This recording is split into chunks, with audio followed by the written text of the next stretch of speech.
was the Victorians who cherished the idea of home as a domestic haven. They coined the phrase safe as houses.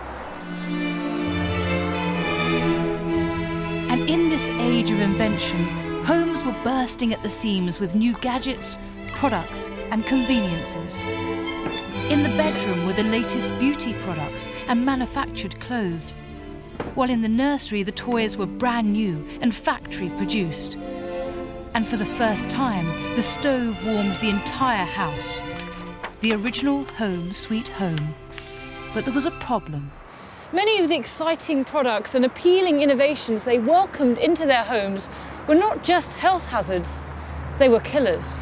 And with the aid of science, I'll seek out these domestic assassins. Oh, their houses were disgusting. I'll be revealing what the Victorians couldn't see inside their homes. These things undoubtedly would have killed many children. And showing the terrible injuries that were inflicted in the name of progress. What you need to do is move your bust up. Okay, just... And I'll feel the strain of chasing the Victorian ideal. Well, I feel a bit better now. Welcome to the perilous world of the real Victorian home.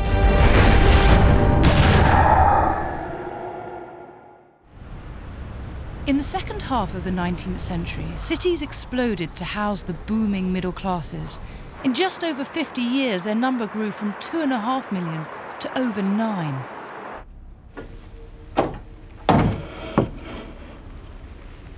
And these new urban middle classes took immense pride in their homes. They had money and they wanted to spend it on making their houses cosy havens of domesticity and comfort. Not for these people, the grim perils of Victorian factory life, or the gritty reality of the overcrowded streets. The sort of family who lived here enjoyed a level of comfort and luxury previously unknown to ordinary people. The cost of necessities fell dramatically, and new mass production techniques made goods available and affordable. This meant a level of conspicuous consumption never witnessed before. They filled their rooms with things that made the house a home.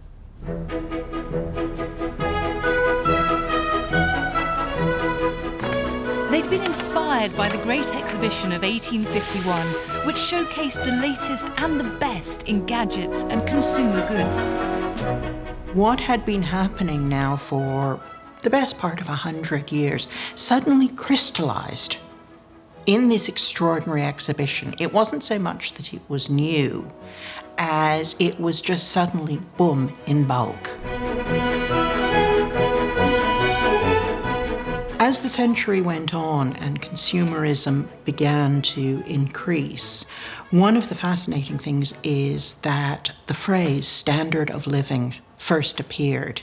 For the first time in history, you measured how good your life was by how many objects you possessed. When you think about it, that's actually a very strange idea. You couldn't just buy anything. What was and what wasn't tasteful was discussed at length in the many and various new household guides and magazines. John Ruskin, the leading art critic and social theorist, impressed on Victorian consumers the importance of making the right choices. Good taste is essentially a moral quality. What we like determines what we are, and to teach taste is inevitably to form character. Yet while the Victorians fretted about abstract notions of morality, they were oblivious to the real dangers that came from things they had welcomed into their houses. Every room in the Victorian home was filled with hidden killers.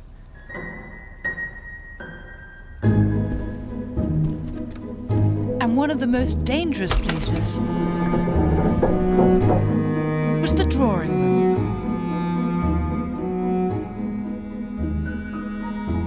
The Victorians were really rejecting the idea of the 18th century classicism, the restraint, the delicacy, the white walls. That was all over. They wanted clutter, they wanted colour, they wanted excess. They really furnished to show that for them colour and clutter and objects, that was wealth and that was importance and that was riches.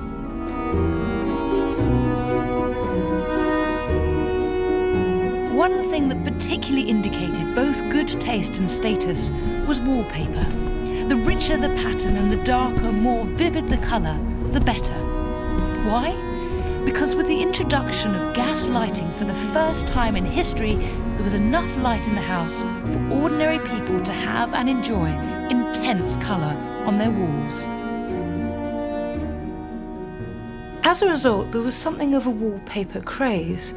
Manuals like Cassell's Household Guide, which told the Victorians how to do everything, outlined principles of good taste and told them which patterns of wallpaper to buy. They were influencing a massive market. Wallpaper sales had shot up from around 1 million pieces a year in 1834 to 32 million by 1874. Cassell's even gives what it calls its theory of colour. It describes its rules for the artistic appreciation in dress, in furniture, and it recommends green. It calls it a colour of repose. It says the eye experiences a healthy and peculiarly grateful impression from this colour, as opposed to something like yellowish red, which it says is the preference of impetuous, robust men and savage nations. A particularly brilliant green, known as Scheele's green, was all the rage. Scheele was the Swedish scientist who first mixed the pigment to produce an intensely vivid colour that didn't fade. Its incredible popularity meant that it was used in everything from carpets, blancmange, candles and children's toys. But most of all, it was used in industrial quantities in wallpaper. There was one strange coincidence. As wallpaper sales escalated, so did reports of unexplained deaths and illnesses in the home.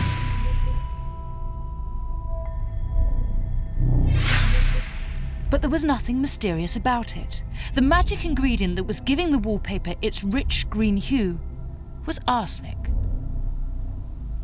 These were samples of what would be considered as tasteful wallpapers to have in a Victorian home. This on the walls would have been loaded with arsenic.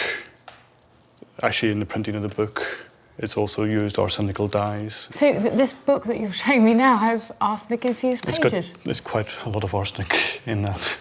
It's not that I don't believe what you're saying, but could you prove it? Yeah, it's very easy to do. If I use this instrument, which is a portable XRF, it tells us which contaminants, metallic contaminants are present in the items. And basically you can see straight off that this has got large amounts of copper in it, and it's got large amounts of arsenic in it. Oh, yes. The actual salts used in this pigment are copper arsenate.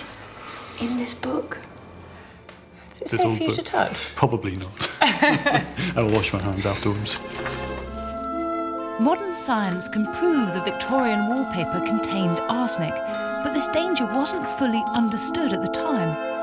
To confuse matters further, the symptoms of arsenic poisoning were very similar to cholera, which had been rampant in Britain in living memory. The immediate effects would be of pain, swelling of the esophagus, very dry throat and difficulty in swallowing. And then what's described is agonising abdominal pains as the whole digestive tract is affected by the arsenic.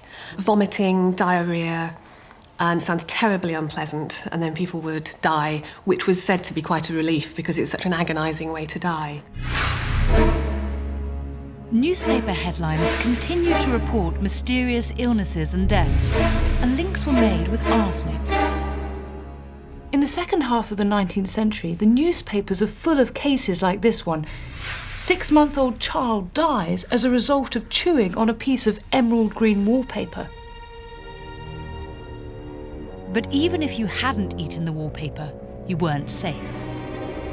In fact, the wallpaper was endangering the health of the nation in another hidden and much more insidious way. Thanks to a chemical reaction, poisonous fumes are thought to have infiltrated the very air they were breathing. There's a lot of debate about the production of arsenic gases from the wallpaper. The actual surface of the wallpaper, particularly flock wallpapers, could come off and your house would be covered in arsenical dust. But also in Victorian houses which weren't centrally heated, they were relatively damp. You put damped together with wallpaper paste and cellulose, which is in the wallpaper itself, and you get fungal growth. And as many fungi can actually volatilize those arsenical salts into a volatile form of arsenic, and they are highly toxic. These things were billowing out arsenic in the home, in which obviously the windows were hardly ever open because of the smog. They sat there in this lovely fug of arsenic, thinking they were in this perfect, virtuous, healthy home. It doesn't actually matter how the arsenic is absorbed into the body, whether you breathe it in, whether it comes in through the skin or the other membranes, or whether you actually eat it. It actually has a very similar effect because its effects are via the bloodstream. So the arsenic gets into the bloodstream and travels around the body. But one of the problems with the slower arsenic poisoning of a small amount over a longer time is that it could cause very vague symptoms. And obviously, if you're being poisoned by something in a particular room of the house, and when you left that room you got a bit better, it could come and go. And so it was much harder to differentiate it from other illnesses that were around at the time. Some doctors began to question the use of arsenic in wallpaper as more and more mystery deaths were reported in the home. The Lancet too took up the cause. There appears good reason for believing that a very large amount of sickness and mortality among all classes is attributable to this cause, and that it may probably account for many of the mysterious diseases of the present day, which so continually baffle all medical skill. In 1856, a couple in Birmingham reported to their doctor, Dr. Hines, that they were suffering from inflamed eyes, headaches, and sore throats. Even their pet parrot was drooping. They decided to go on holiday to the seaside, and their symptoms disappeared. They suspected something in their house, and they had recently applied bright green wallpaper to 2 rooms at home. Dr. Hines wondered if that alone could be responsible for their ailments. People went to the seaside and took the waters and took the spa. What effectively they were doing is moving out of a toxic environment into a healthy, diluted environment where you had fresh air, water that came from a known source, not relying on what was in a concentrated area within the property. They moved away from a toxic environment. What's really astounding is how much arsenic there was in a Victorian drawing room when you add up all the materials that contained arsenic pigment. Certainly we know that there was a huge amount of arsenic in, say, a Victorian living room which had 100 square metres surface area could contain up to 2.5 kilograms of arsenic. And that's a lot of arsenic. That's a huge amount of arsenic, isn't it? It's a huge amount of arsenic. This wall here, to see this. Dr. Hines, along with some other medical practitioners, became an outspoken critic of the use of arsenic pigment. In Germany, arsenical wallpapers had been banned, but not in the UK. The wallpaper manufacturers didn't want people to think there's anything wrong with their products, and say the Lancet and the British Medical Journal fought a long campaign to bring this to the public fore, so there was quite a lot of dispute that was going on. Some doctors and newspapers called on the British government to ban the poisonous paper. But others were quick to belittle the claims of the killer wallpaper. Some manufacturers even offered to eat it to prove how safe it was. One of Britain's most celebrated wallpaper designers was William Morris, a leading light of the arts and crafts movement. He was also one of the fiercest critics of the heartless industrialists of this period. But what is not well known about this champion of handicraft is that he was a director of the biggest arsenic-producing mine in the world, Devon Great Consols. William Morris is making most of his money from arsenic. That's quite a surprise, isn't it? Because of course we associate William Morris as being, you know, this leader of the arts and crafts movement, as someone who's, going back to basics, back to natural things. But he's got this mind that potentially is certainly selling arsenic, whether he's using it in his wallpapers or not. The Times said there was enough arsenic produced from that mine to kill the entire planet and every creature on it.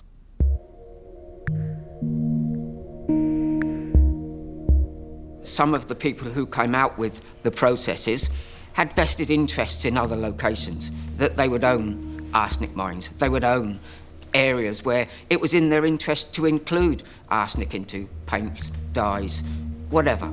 Did William Morris ever accept that he was doing this, or did he continue to deny it? Well, there's an interesting letter.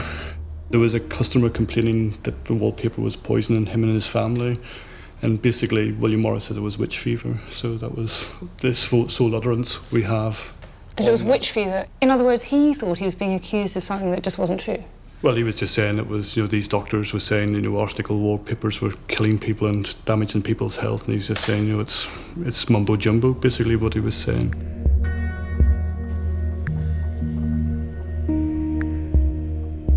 Contrary to Morris's claims, the evidence building up became impossible to deny. But it would take intervention from the very top before things started to change. One of the key tipping points of that recognition was when Queen Victoria herself had wallpaper of Shield Green, and she had a diplomat who actually came to stay with her, who fell ill overnight. And she was, I think the records show that she was quite put out, to be perfectly honest, that she'd been stood up early in the morning and he hadn't turned up, but actually the poor chap had actually killed overnight because he was actually effectively poisoned by the arsenic in the wallpaper. She was a little sceptical about it, but then when it actually came out in the papers, and there were actually quite a lot of publications around that time, was actually that she'd done that. It was then that step change in maybe we need to think in how we regulate this. Unbelievably, the use of arsenic in wallpaper was never officially banned. But as consumers understood its danger, they stopped buying these wallpapers and forced commercial practice to change. Morris Wallpapers and other astute manufacturers started to advertise their product as arsenic-free. Certainly by 1872, even the Star Guides had switched to safer printing. But we'll never know how many died a slow death through the prevalence of arsenic in Victorian products.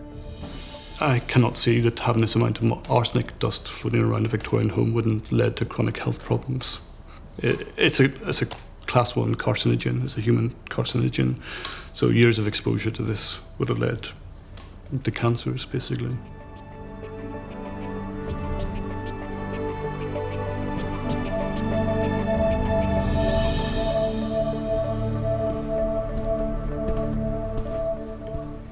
The Victorian ideal, or perhaps fantasy of domesticity, was that the lady of the house should be, as Charles Dickens describes it in The Mystery of Edwin Drood, the ministering angel of domestic bliss.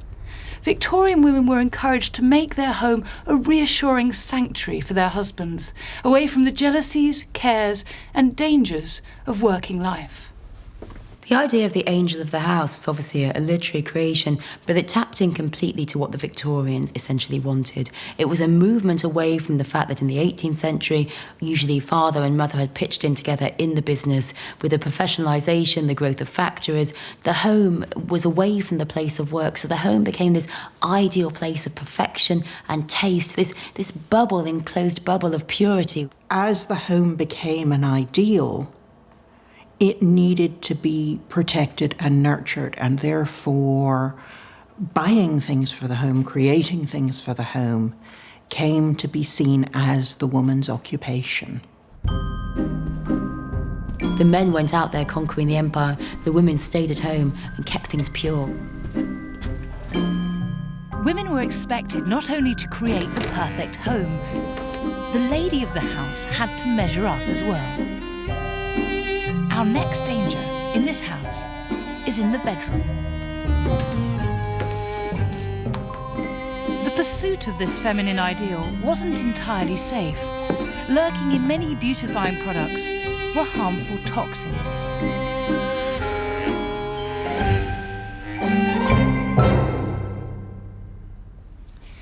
Part of being the ideal Victorian woman was looking just right. Whatever your physique, one of these came in handy. In fact, this was essential. Corsets kept everything under control, and they meant self-reserve, and that was vital to the Victorian woman, because the opposite was just excess and freedom and flesh flying everywhere, and once you did that, well, the world might fall down. Feels quite tight already. You're actually just squeezing all the air out of my mouth.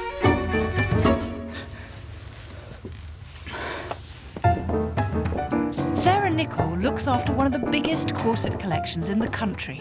So Sarah, tell me about all the different layers we can see here. What's going on? First of all, we've got the chemise underneath, so you would never have worn your corset next to your skin. The corset predates the bra. Its function was to support the chest and help take the weight of up to 14 pounds of clothing. You've got your crinoline cage, and then over the top of this you would have had a petticoat as well.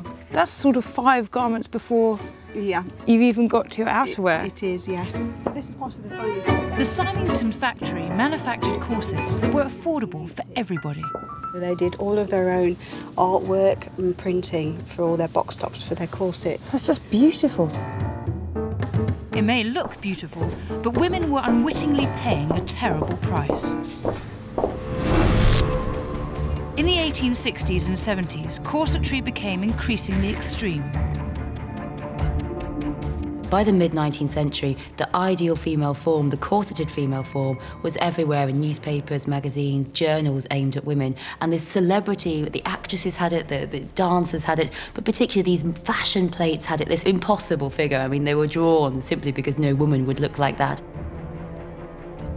What kind of corsets and how restrictive they were depended on your age, your class, your occupation, and how fashionable you were. It was recommended that a corset was to be worn at all times, and there was no escape, not even in the colonies. Symington's made this to market directly at ladies that were going to tropical regions. So they were either going with their man or to get their man.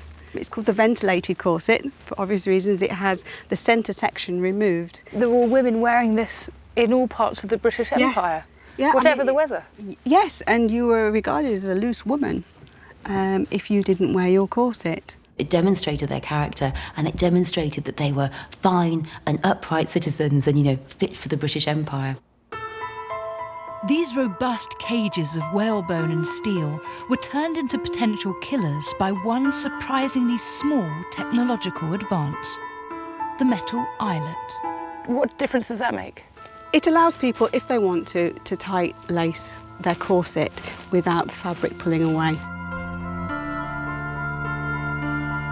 The metal eyelet made it easier to get the look because it was possible to lace tightly without the material tearing, as it previously would have done. There was a fashion for wearing very, very, very tight bodices. I mean, it's fascinating. You see in photographs the fabric pulls in a way that we would think means it doesn't fit. A tight lacing is something that a minority of people did, and that is to get your waist as small as you possibly can. They used to do this by lacing their corset tighter and tighter. Some women would keep their corsets on day and night to train their bodies.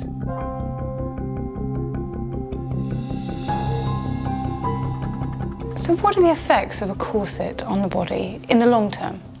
Well, if I could just show you here the position of the normal organs. So the liver, for example, our largest internal organ, sits underneath the ribs on the right. And so it's a large wedge-shaped organ that sits here under the ribs. And so in a corset, which brings the ribs in very tightly to give the typical small-waisted outline, the liver gets squashed upwards and it presses against the ribs. And in fact, there are specimens of livers taken from women who have died, who've worn tight corsets, actually have ridges on them where the ribs have made indentations in the surface of the liver because it's been so tight.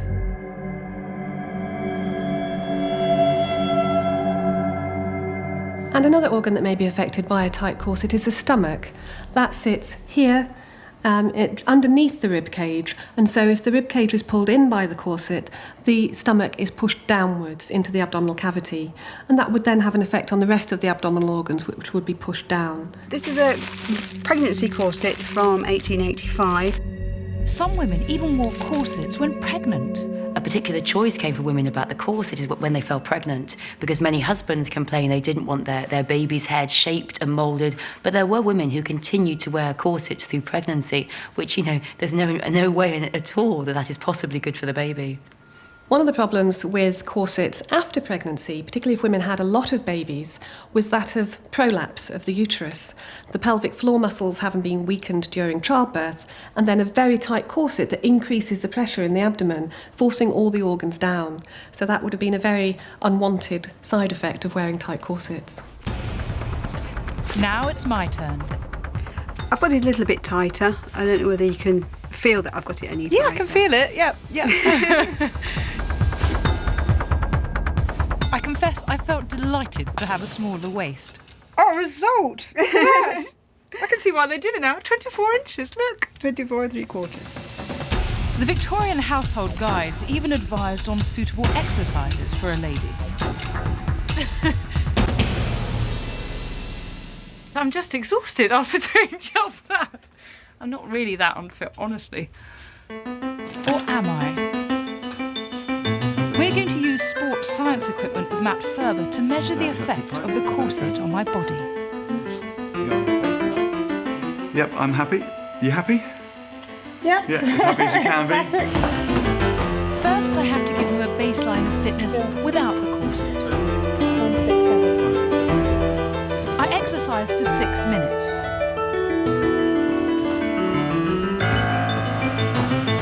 Okay, and stop. Now Matt monitors my vital signs with the corset on. First, how it affects me at rest. And 3, 2, 1, go. And I repeat the same exercise with Matt measuring my heart rate and airflow. How hard do you think you're working? Feels like a 16 now. 16 good. Heart rate? 177. 175, lovely, good. 2 minutes to go. Halfway through, and Matt's already seeing the changes. And stop. Okay, if you just want to go and take a seat.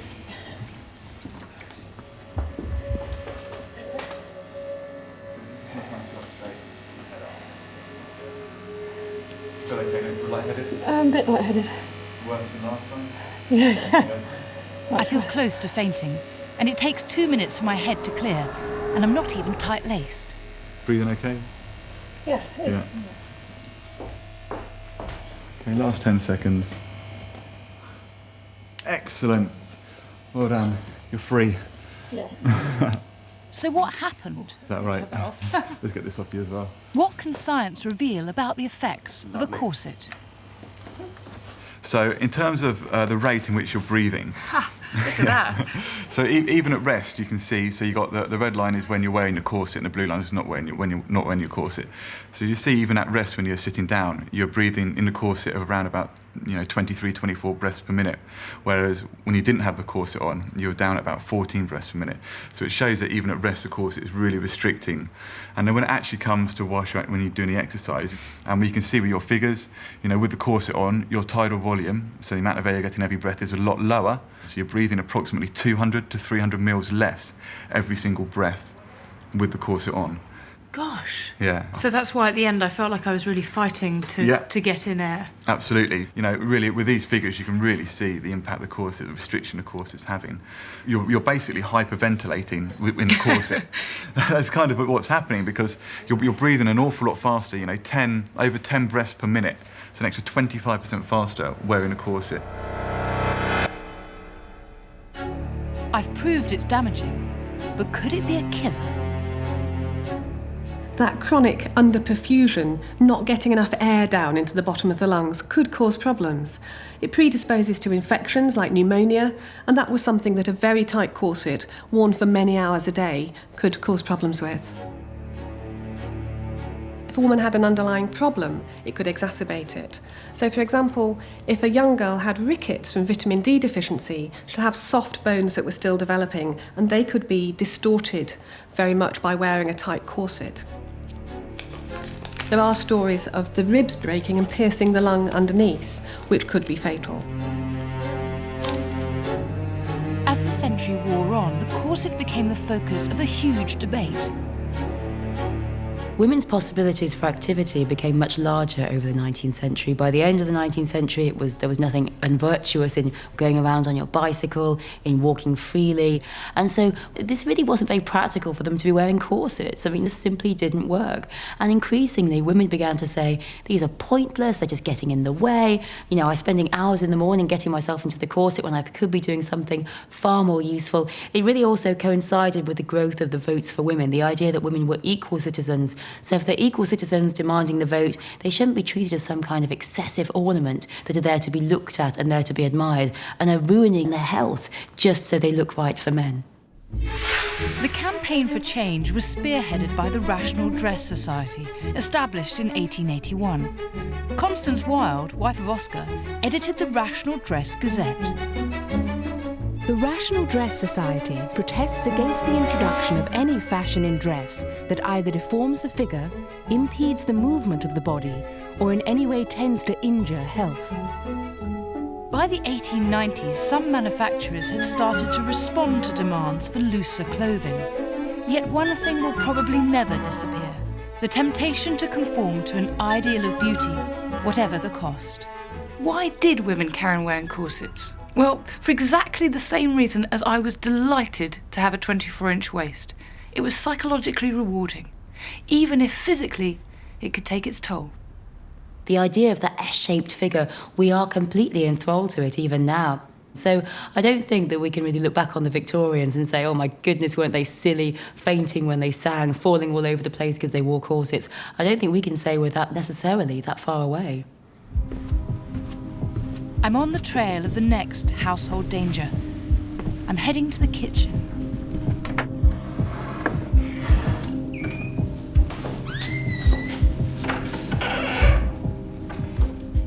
Corsets weren't just worn by middle-class women. They were also worn by their servants as they carried out household tasks. It almost beggars belief. But at least those servants benefited from the proliferation of new gadgets designed to make their lives easier and safer. Well, sort of. This was a brave new world where the ingenious Victorian inventor felt he had the answers to any domestic problem.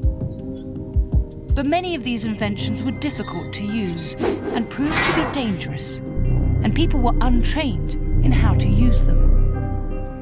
By the mid-1870s, the Victorians were bringing services into the home, piping in water and trying out new gas appliances and gadgets. And of all the new inventions available, what could be more desirable in these dark, damp houses than something that offered heat and light? Gas was to open a whole new chapter of Victorian household catastrophes. What we had in the past was everybody would be congregated around a single lamp, and it would be either oil or a candle or something else. And then all of a sudden, people didn't want to live on top of each other all the time. We wanted to find better ways of doing it. And it was towards the end of the Victorian era that they started bringing gas lighting. Lighting that was actually capable of lighting a whole room. It was a massive step forward. It was the greatest innovation. You could have a room that was completely lit. Yeah, they had coal gas, they had something that was called wood gas, and they had another material called water gas. Now, these were highly poisonous. There was no control, there was no stopcock, it was just gas. The worst killer was because you couldn't actually smell it. So you'd have no idea until it was too late, basically. You would just keel over and that would be the end of you.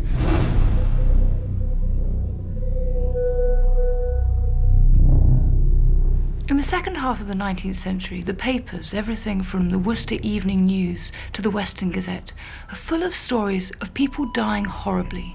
These aren't headline cases, they're just little snippets that give the facts and figures. So, for example, in the Manchester Evening News in 1886, there's a story of 5 boys suffocating in a loft.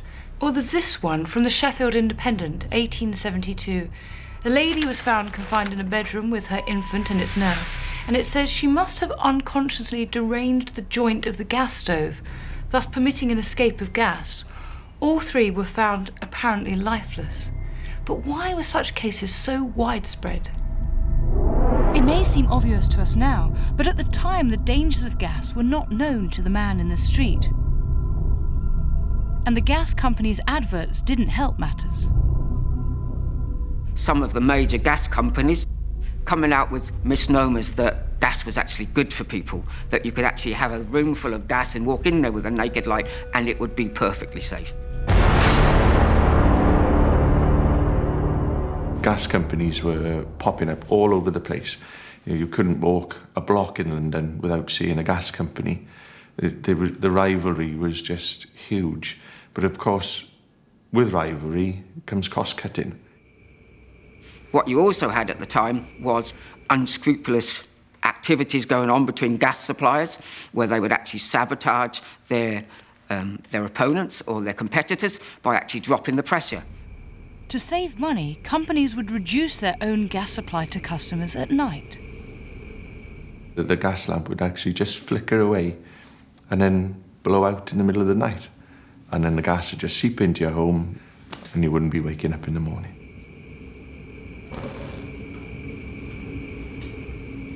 It was the heart of the industrial period. They wanted everything new, manufactured, to be seen to be at the cutting edge of what was going on. And that was then how they drove innovation, through making something, engineering something. If it wasn't engineered, it wasn't good. The speed of change was breathtaking, but there was neither the time nor the will to test these products that would be sold to millions of consumers. One of the most brilliant contraptions in this age of scientific progress was a system that could provide warmth throughout the whole house, a massive improvement on open coal fires and drafty chimneys. Gas central heating was a huge thing. In the 1800s, they came up with the idea of a sealed system where you could heat water up, exactly the same as a steam train, basically, in a huge cylinder. It was very volatile. The pressure inside these boilers was just absolutely phenomenal. They were running them all around houses. You could have 10, 12, 15, 16 radiators on each system. But of course, you could be sitting down having your lunch and the steam valve doesn't open. You could be tucking into your turtle soup and the next thing is a huge explosion and you'll be leaving the building without opening the door.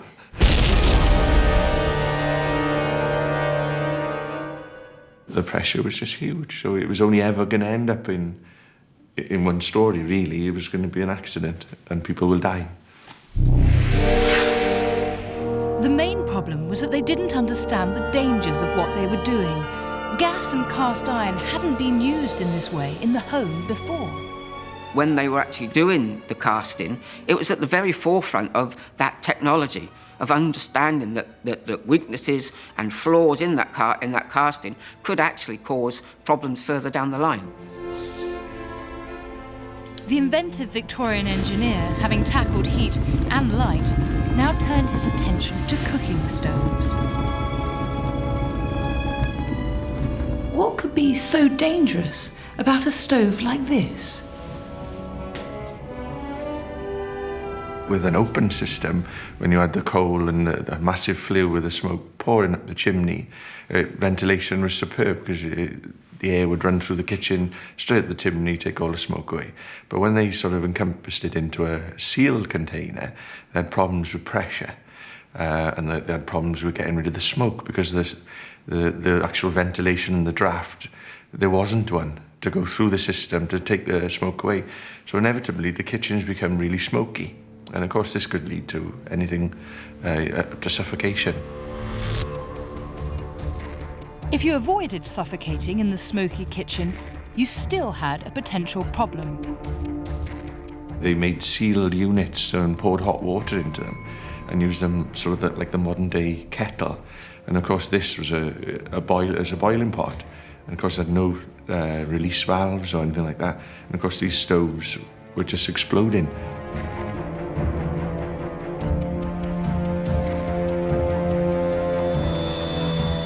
It was like a small time bomb. It was a totally sealed unit.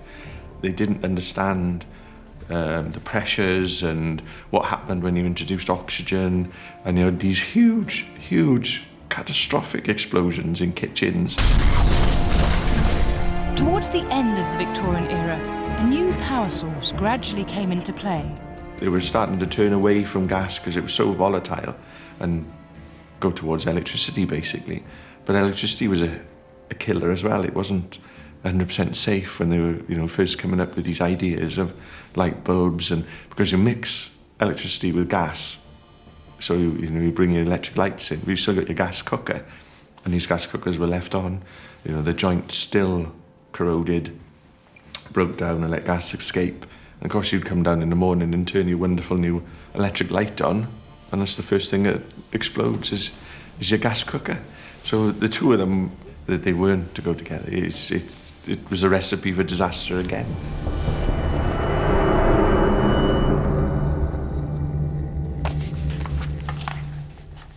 It wasn't until 1923 that any safety regulations were brought in. But the benefits of a warm, cosy home meant that most were willing to risk the consequences.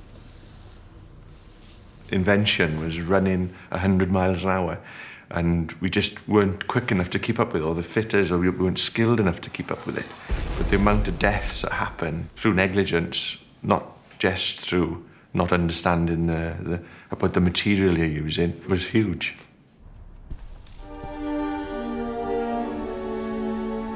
I'm leaving the dangers of the kitchen, and I'm going to the one place in the house where you'd think health and safety would be particularly cherished, the nursery, to seek out the next hidden killer.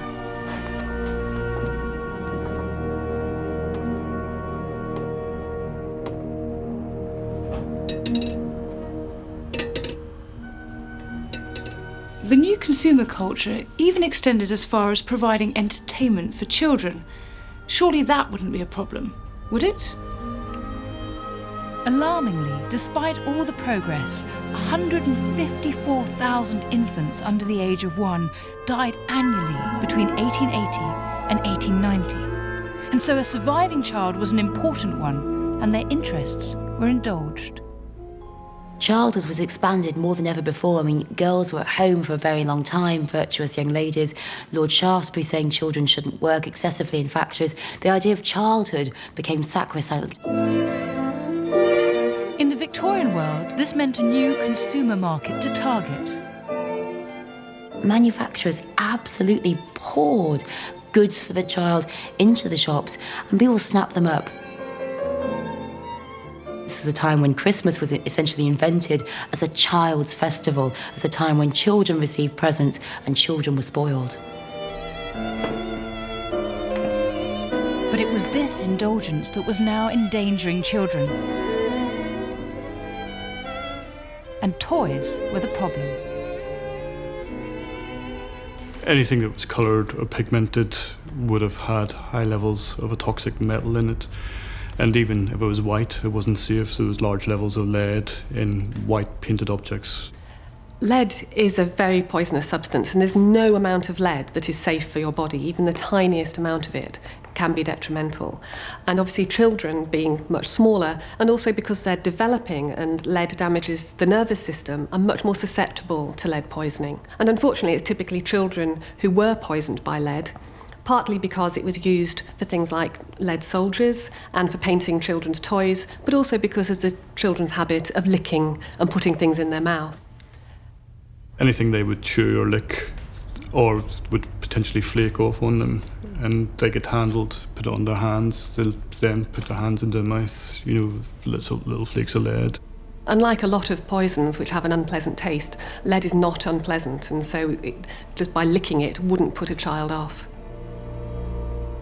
So why on earth were the Victorians putting lead in paint? It's been known to be poisonous since Roman times. Quite simply, it was and remains the best preserver of wood. They had no idea that its poison could be transferred from a toy into a child's body.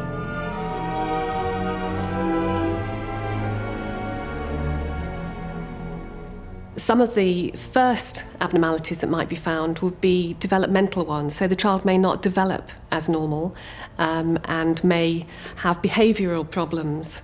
Things that might have been put down to temper tantrums, or nowadays something like an attention deficit disorder, may actually have been due to lead poisoning.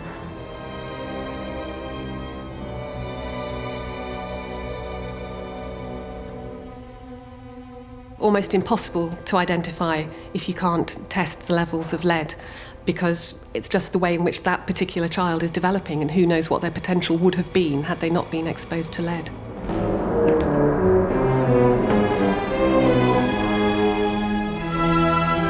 Lead wasn't just brought into the house on objects.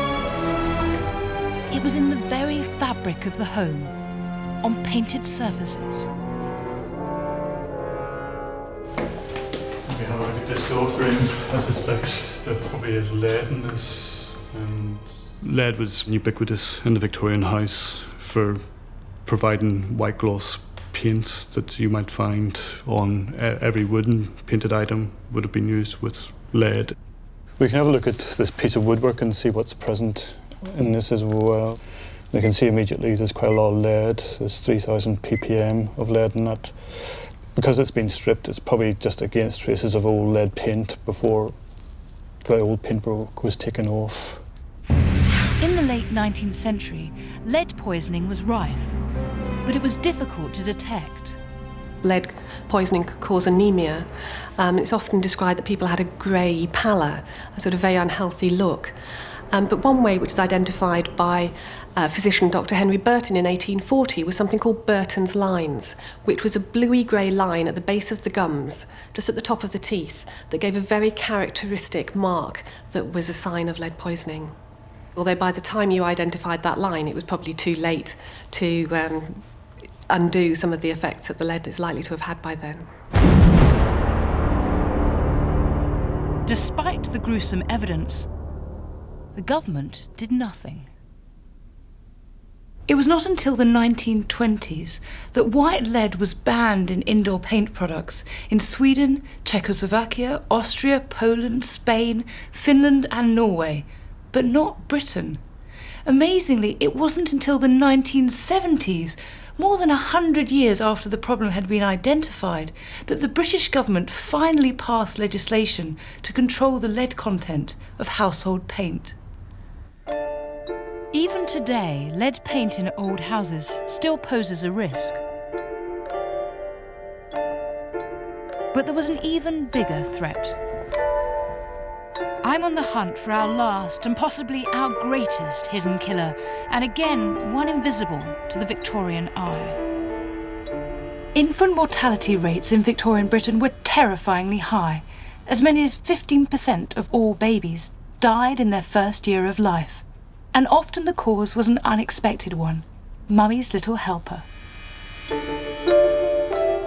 Baby science, the idea that babies could be studied and developed in the most healthy way, was the new order of the day. In the 18th century, the idea was that God took the children he wanted. There was very high infant mortality, and it was up to God, so you just let it go. In the 19th century, it was much more about science, and women could be seen as responsible, and they were judged by how many of their children stayed alive, just like the Queen, who had 9 children, kept them all alive, who lived long and happy lives. The relationship between traditional ideas and the new scientific approach became increasingly fraught around how to feed babies. To comprehend how this domestic danger had such an impact requires understanding the Victorian attitudes to baby rearing. Breastfeeding had long been rather unpopular in the higher aristocracy. The Queen didn't breastfeed. It was something that aristocratic women simply didn't do. They gave the job to wet nurses, big, fat, jolly wet nurse, rather than the Victorian woman who was supposed to be much more delicate, much more refined, and much more restrained. This attitude filtered into the new swelling middle classes. One figure loomed large over the household guides to bringing up baby, Mrs. Beeton, and it was her they turned to for advice. Mrs. Beeton gives 2 chapters in her book which was enormously influential to baby and child care. And it tells you all the useful tips about breastfeeding, like drink lots of beer. Although it does say stay off the gin. But After that, it then moves on to what to do if, for whatever reason, you cannot breastfeed your child. Any new idea needs explaining in detail. Feeding babies by bottle was a new idea. The problem with this advice, it takes up much more space in the book. So it seems as though it is actually recommending bottle feeding, or as it was known in the 19th century, rearing by hand. But many saw this as Mrs. Beeton promoting bottle feeding. Her perceived support and the marketing of babies' bottles put huge pressure on women to abandon breastfeeding. And there are these bottles that have these kind of fantastic empire names, the Empire bottle. They're really suggesting that for a woman to choose the bottle, I mean, brilliant marketing ploy, to choose the bottle made her a much better citizen of empire. She was essentially doing the right thing for her children. But was she? Could this be a hidden killer? Dr. Matthew Avison is a microbiologist. He's going to use his scientific expertise to cast an eye on this Victorian innovation. So Matthew, I have brought you this. This is a Victorian baby's bottle. What's wrong with this? I think the obvious thing just looking at it is because of this bend on the side of it, it's very difficult to actually clean away any residue that might be forming in here. And also the stopper being made of rubber and the tubing, they're all porous materials, so they would accumulate residue of milk, and any bacteria that might be in that would permeate into the porous material, and you'd end up very quickly with bacteria growing in that. There's the bottle, and then there is either a rubber or a animal skin nipple, which, says Mrs. Beeton's book, you tie on, and then you don't have to take off for the 2 or 3 weeks it lasts. So apart from outside, it never gets washed. Sounds disgusting. But what are the dangers of using porous materials with milk? Matthew's designed an experiment. He contaminates a piece of porous cork and a piece of non-porous plastic with a bacteria that would have been common in Victorian times. He gives them each a quick wash and drops them into a liquid that mimics the contents of the Victorian bottle. The shaking of the incubator introduces oxygen into the samples, which makes them grow faster, and it also heats them up to body temperature, 37 degrees. Just gives us a quicker result. Whilst we wait for the result, what was going into the Victorian baby bottle? Breast pumps existed, so mother's milk, and a nutritious formula, according to the food manufacturers. The things that were recommended, I mean, what Mrs. Beeton's doctor calls farinaceous foods, which are foods, they're formula that's sold in shops, but is basically flour. You know, the children didn't thrive for very obvious reasons to us.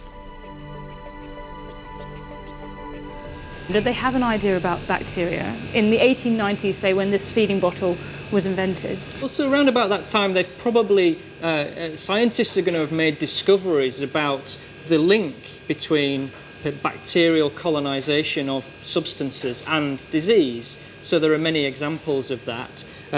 For example, the cholera epidemics in London were stamped out by separation of sewerage and water. And that had happened by that time, but it's just whether that information had permeated down to the domestic level. So what has our experiment proved? Okay. So these are the results of the samples that I inoculated last night. You can clearly see that the one with the cork is much, much denser. You get a much denser growth than on the plastic. This just shows that there were many more bacteria on the cork than on the plastic. And the bacteria have come from the pores within the cork. It illustrates the idea that when you have a porous material, it soaks up bacteria. Even in a few hours, you're going to get enough bacteria to cause an infection. So, I mean, what does this mean for our baby's bottle? Yeah, I think they didn't really understand that porous materials would retain the bacteria even if they were washed over the surface like this cork had been. And so therefore, if new media is put on, new milk, new food, it's going to take up the bacteria again and cause this effect. Victorian Britain was alive with killer diseases that sound tropical now, but were common then. Things like dysentery and typhoid, these are all very, very serious intestinal diseases passed on through dirty water, which was then drunk. The cycle completes itself and you end up with serious diarrhea infections. And for a small baby, dehydration very, very quickly would lead to death within 48 hours. Gosh, that quickly. Absolutely. The lack of knowledge of transmission of germs in water meant that bottle-fed children were more at risk. In addition to that, there are lots of bacteria that live in the mouth and in the upper respiratory tract, in the back of the throat. These bacteria are fine if they're there, but if they were to get inhaled into the lungs, they could cause pneumonia. And of course, when you're sucking on something like this, there's a potential for any bacteria like that to effectively be inhaled in small droplets. If they get into the lungs, they can cause a lower respiratory tract infection, what we call pneumonia. And of course, infant pneumonia was the biggest cause of death in babies. And those bacteria from the upper respiratory tract getting down there, causing that pneumonia, could potentially be lethal, again, very quickly, and with no cure. So that's not just one bacteria, it's not just one danger, there's loads of them, dozens of them. We're all covered in billions, trillions of bacteria. What we're providing here is a place for those bacteria to get a niche, to grow, multiply into excessive quantities, and then an access route straight into a very vulnerable individual. And that's why these things undoubtedly would have killed many children. So the dirtiest, most bacteria-ridden, deadliest object of all went straight into the mouths of babes. Doctors came to understand the dangers of bacteria and its growth. A step forward was made in 1894 with Allen and Hanbury's double-ended feeder bottle. The design had a teat at one end and a valve at the other. This enabled the flow of milk to be constant, but more importantly, it was easy to clean and therefore safer. Despite this, the old, dangerous bottles sold well into the 20th century.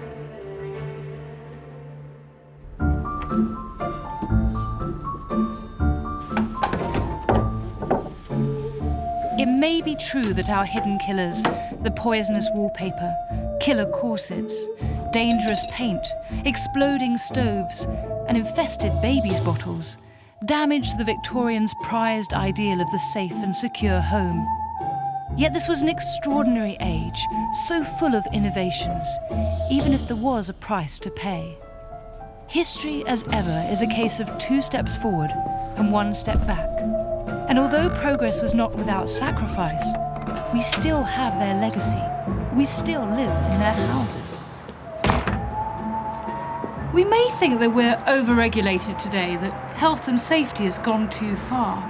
But when we think about what things were like just over 100 years ago, we should be grateful that the Victorians not only pioneered new products, but also protections against them. It makes me wonder what we're oblivious to today.